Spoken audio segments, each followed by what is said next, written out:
we already had perspective from Kirstin Punu, sort of the next generation. And I wanted to go now to Brandon over in Waimanalo, who actually participated in our summit, and he was part of the last panel back in early February about sort of what the next generation is looking for. Brandon, if you actually wanted to comment or ask questions, that'd be great. Yeah, aloha Ian, aloha everyone.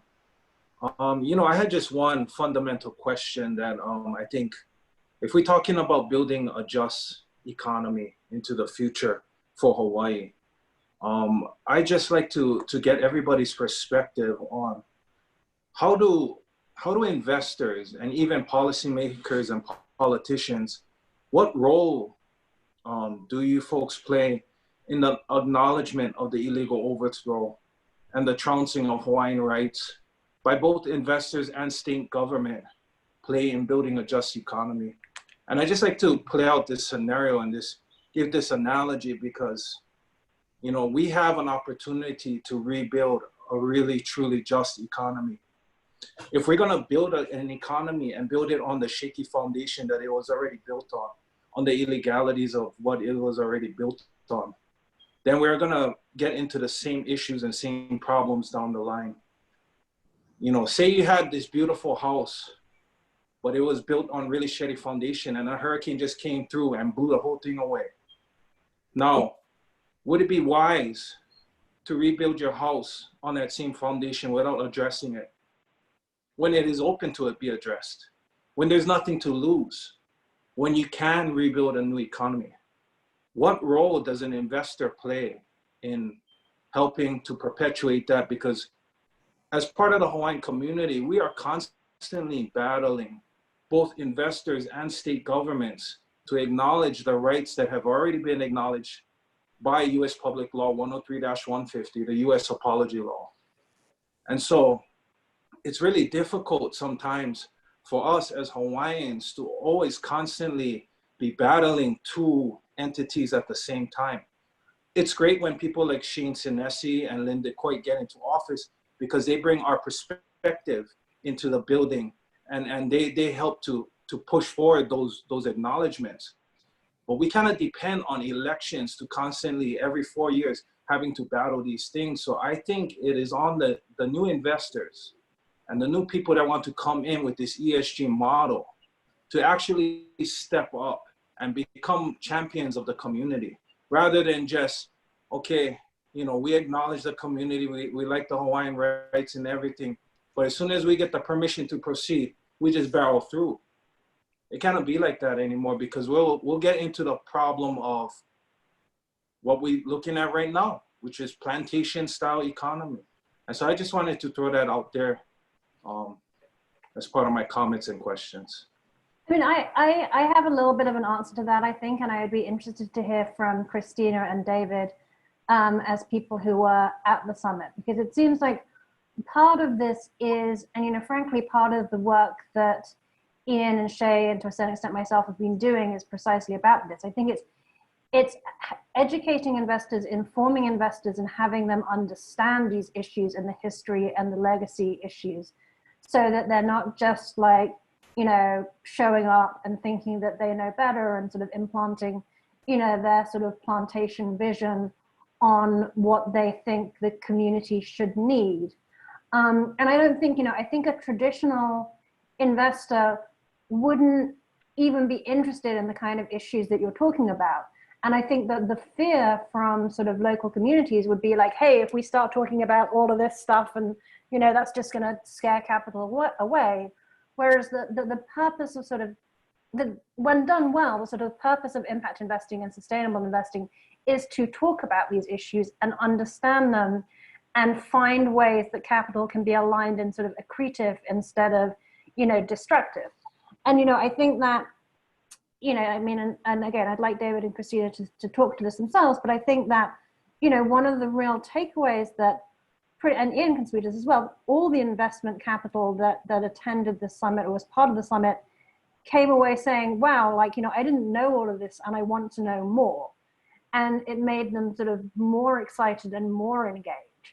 So I think having that dialogue front and center, and but in a way that, and I think you guys were really good at doing this at the summit, in a way that's productive and healthy. Like, to me, like, that's the way forward, and that's how you thread the needle. Christina, David? Yeah, I'll start. So for starters, I thought that the session at the summit, it was super informative, and for me, the most valuable session on Friday morning to learn about the apologies law. From our perspective, that's where the capital stack comes in, and it flows from policy to politicians to policy to being a squeaky wheel, and then technocratically building it into term sheets, essentially. And for folks like Shane and Lynn, I can't imagine how hard it is to always be the ones to be speaking up, because it comes back to you to be the starting point of advocating for it and making sure that in the first step it's heard. And from there on out, you can build it in bigger. So I think summits like the ESG summits are super important to educate, so that you can get more people in the boat that can also advocate with the investor community. But I think we also shouldn't forget that a lot of the big money that moves around the world is not yet educated. So there is an outsized effect of the impact capital that can go in, and if it can go in early and shape, and for some of the concessions that it takes, bring in the demands for adhering to the law and being the just investor, and saying no to those that don't want to play ball. The key is just, you've got to start with it. You've got to build that in from the get-go, and need to have the luxury essentially to say no to the extractive investor. So it's a chain. It's, I think, emotionally challenging because you're a leader and not a follower. And it takes courage to say no, and double the work to get in just the investors that you want in your stack. I'll leave it at that, David. So go ahead. Sorry, I just wanted to add to that, and I guess that's where, David, you come in. You know, the question was that what is just transition, yeah? You know, and you talk about water rights, right? Watershed, good jobs. You know, you take a look at what happened to East Maui. Talk about injustice, right?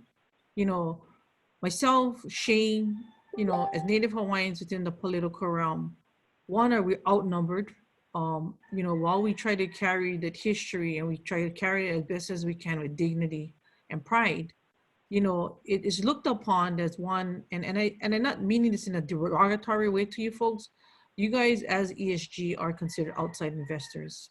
It's trying to educate you folks first and foremost, which is why I applaud Ian and Shay for having the summit when they first started it several months ago.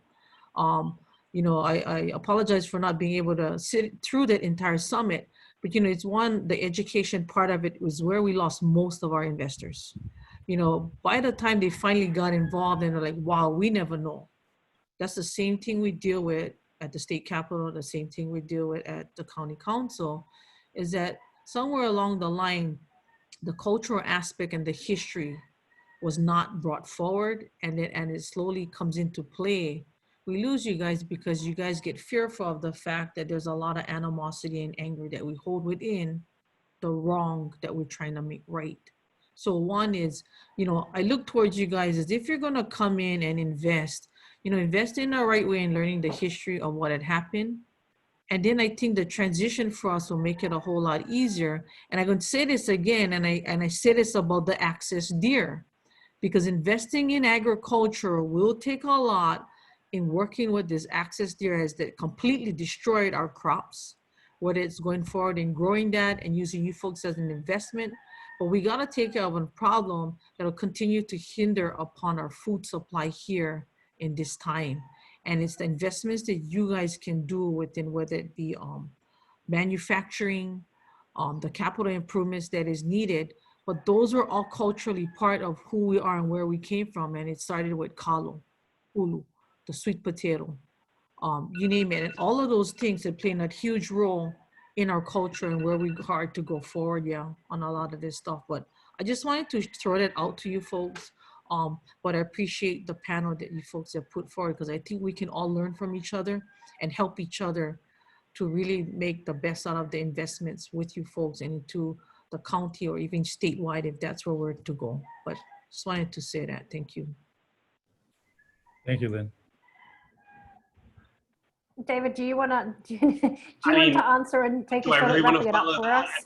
Lynn, that was, I mean, you're just right. And I think one of the exciting things, one of the really inspiring things about being there was understanding the opportunity for the apology to be the framework for the G in ESG. So that governance isn't, you know, how do we get a deal together? Or how do we sort of work just with policymakers, but how do we organize some principles that constrain investment?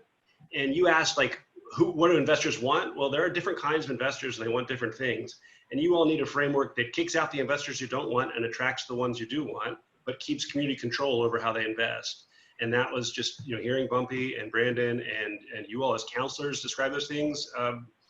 It's a real opportunity to move the impact investing conversation past where it has been and to where it needs to go. I think that's such an important point, because the G in ESG often gets overlooked as like the least sexy component, and really it's like it's the most important. And yeah, so if you can bake, you know, these what I call the rules of the road into the G, and then have a structure that helps encourage and select, or if we can, those investors who are interest aligned, for whom, you know, to Mark's point, for whom, you know, profit and purpose go hand in hand, and that means community, then, you know, I think that is, and I think there is a window here, an opportunity to act on many levels.